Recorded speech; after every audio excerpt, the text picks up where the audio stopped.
ఇక్కడ చూడొచ్చు మనం. వీళ్ళంతా ఉమ్మడి వరంగల్ జిల్లాకు సంబంధించినటువంటి నాయకులు, పేరు మోసిన నాయకులు, బడా నాయకులు. ఇక పార్టీలు మారుతూనే ఉంటారు, వస్తూనే ఉంటారు, పోతూనే ఉంటారు. ఈ పేర్లు ఎవరు మరి? వీళ్ళంతా కాంగ్రెస్ వాళ్ళు. 1 2 3 4 5 6 మంది కాంగ్రెస్ వాళ్ళు. ఇలా పేర్లు కూడా చదువుతా. వేం నరేందర్ రెడ్డి, ఈయన టీడీపీలో ఉన్నప్పటి నుంచి రేవంత్ రెడ్డికి అత్యంత సన్నిహితుడు. మొన్న ప్రభుత్వ సలహాదారుడుగా నియమించినడు. సీఎంకి సలహాదారుడుగా, సీఎం సలహాదారుడుగా వేం నరేందర్ రెడ్డి నియమితులయ్యాడు. ఈయన కొండా మురళి, పెద్ద రౌడీ అంటారు వరంగల్. ఇప్పుడు ఉన్నటువంటి మంత్రి కొండ సురేఖ వాళ్ళ హస్బెండ్. ఈయన కాంగ్రెస్లో వేయండు, వైఎస్ఆర్సీపీలో వేయండు, మళ్ళీ కాంగ్రెస్లకు వచ్చిరాళ్ళు. ఎర్రబెల్లి దయాకర్కు వీళ్ళకి అసలే పడదు. ఇక మొత్తం ఇక నువ్వా నేను అన్నట్టే ఉంటుంది. నెక్స్ట్ కొమ్మూరు ప్రతాప్ రెడ్డి, జనగణ నుంచి వెళ్ళి పోటీ చేసి ఓడిపోయాడు. దీనికి ఎవరో కారణం కదా, ఆయనే కారణం. ఆయన ఓడిపోవడానికి కారణం ఆయనే, వేరే వాళ్ళు కాదు. అతి తక్కువ ఓట్లతోటి పల్ల రాజేశ్వర రెడ్డి గెలిచిండు. అక్కడ అతి తక్కువ ఓట్లతోటి పల్ల రాజేశ్వర రెడ్డి గెలిచిండు. ఈయన వేసుకున్నటువంటి స్వయంకృత అపరాధం అది.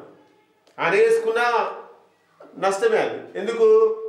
పూర్తి స్థాయిలో గ్రౌండ్ లెవెల్లోకి వెళ్ళి ఏం జరుగుతుందో తెలుసుకోలేక ఆయన కొంతమందిని నమ్ముకున్నాడు, వాళ్ళని నట్టడం ముంచారు, పోయిండు. ఎమ్మెల్యేగా ఆయన ఓడిపోయిండు. ఈయన దొమ్మడి సాంబయ్య, ఈయన స్టేషన్ కల్పూర్కు సంబంధించినటువంటి కాంగ్రెస్ లీడరు.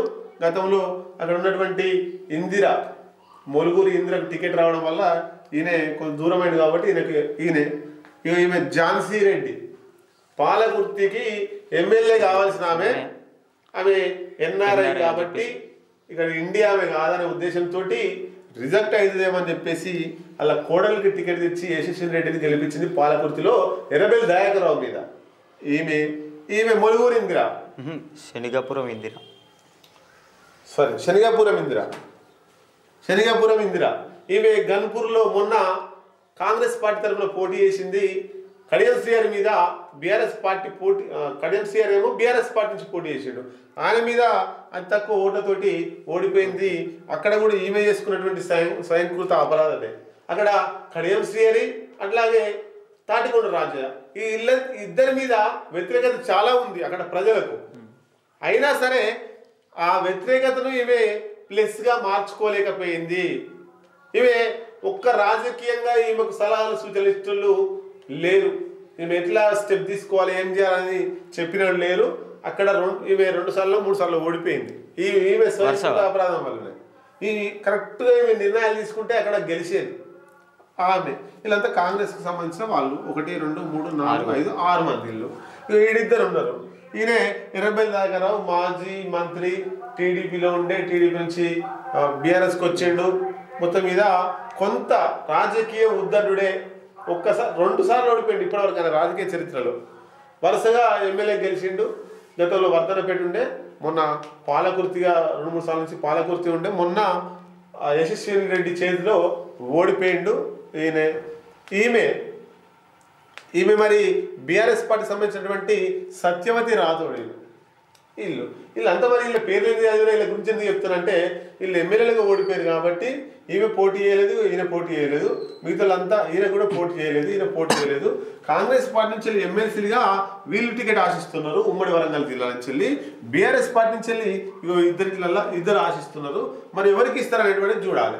నాకు తెలిసి వీళ్ళందరిలో ఒకరికే వస్తుంది. ఒకరికే వస్తుంది. జిల్లాకు 5 ఇస్తారా, 4 ఇస్తారా? మొత్తమే రాష్ట్రంలో 4 ఉన్నాయి కాంగ్రెస్ లకు. బీఆర్ఎస్ లకు 1 ఉంది. ఆల్రెడీ ఇంట్లో మంత్రి పదవి ఉంది కాబట్టి ఎమ్మెల్యే పదవి ఉంది. అది కూడా చెప్తాం. ఎవరికి ఇస్తారు, ఎవరికి అని కూడా తెలుసుకుందాం. రైట్. ఇక కొండా మురళి, కొండ సురేఖ ఆల్రెడీ మినిస్టర్ కాబట్టి సార్కు రాదు, కొండమురళకు వచ్చే అవకాశమే లేదు. ఝాన్సీ రెడ్డి కూడా ఎమ్మెల్యే ఉంది. ఝాన్సీ రెడ్డి వాళ్ళ కోడలే ఎమ్మెల్యే టికెట్ ఇచ్చింది కాబట్టి ఈమెకు కూడా వచ్చే అవకాశం ఝాన్సీ రెడ్డికి కూడా లేదు. అయితే ఇక్కడ దొమ్మడి సాంబయ్య పెద్దగా ప్రభావితం చేసే నాయకుడు ఏం కాదు. కాబట్టి అక్కడ అంటే కొంతమంది ఎమ్మెల్యేలు, ఉమ్మడి వరంగల్ జిల్లాకు సంబంధించినటువంటి ఎమ్మెల్యేలు ఈయన పేరు రాసిరంట. పేరు రాసి ఆయనకు ఎమ్మెల్సీ టికెట్ ఇవ్వాలని చెప్పి రాసిరట, అదొకటి పరిశీలనలో ఉంది. ఇగో ఈ కొమ్మూరు ప్రతాప్ రెడ్డి అట్లాగే శనిగపురం ఇందిర ఈ ఇద్దరు కూడా ఎమ్మెల్యేలుగా పోటీ చేసి ఓడిపోయారు. అయితే మొన్న కాంగ్రెస్ అధిష్టానం ఏం చెప్పిందంటే ఎమ్మెల్యేలుగా పోటీ చేసి ఓడిపోయేలకు ఎమ్మెల్సీ టికెట్ ఇవ్వమన్నారు. కాబట్టి వీళ్ళిద్దరు కూడా రాదు. ఇక మిగిలింది వేం నరేందర్ రెడ్డి. వేం నరేందర్ రెడ్డి సీఎంకు అత్యంత సన్నిహితుడు. టీడీపీలో ఉన్నప్పుడు రేవంత్ రెడ్డి వేం నరేందర్ రెడ్డి చాలా సన్నిహితులు, ఇప్పుడు సన్నిహితంగానే ఉంటారు, ఎప్పటికీ సన్నిహితంగానే ఉంటారు. కాబట్టి సీఎం తీసుకొచ్చి వేం నరేందర్ రెడ్డిని సీఎంకు సంబంధించి సలహాదారుడిగా నియమించిండు. అయితే ఎమ్మెల్సీ చేసి మినిస్టర్ ఇచ్చేటువంటి అవకాశాలు ఉన్నాయి. కాబట్టి ఏదేమైనా ఉమ్మడి వరంగల్ జిల్లా నుంచి ఎమ్మెల్సీ టికెట్ నాకు తెలిసి వేం నరేందర్ రెడ్డికి కన్ఫర్మ్ అయ్యే అవకాశాలు 99% ఉన్నాయి. ఇక బీఆర్ఎస్లో అయితే సత్యవతి రాథోడ్కి అన్నా ఎర్రబెల్లి దయాకర్ రావుకి అన్నా అనే ఆలోచనలో ఉన్నారు. సత్యవతి రాథోడ్ వచ్చేసి ఎస్టీ సామాజిక వర్గానికి చెందింది, ఎర్రబెల్లి దయాకర్ రావు అనే కమ్మ సామాజిక వర్గం రావు.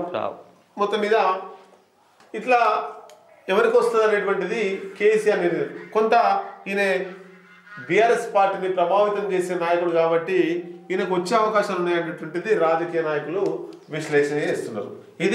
దీనికి సంబంధించి ఎవరికి వస్తుంది ఎవరికి రాదు క్లియర్ కట్గా మాకు ఉన్నటువంటి పరిజ్ఞానం సంబంధించి మీ ముందు తీసుకొచ్చినాం. మీకేమన్నా ఇంకా ఎవరికి వస్తుందనే ఆలోచన ఉంటే కింద కామెంట్ రూపంలో తెలియజేయండి.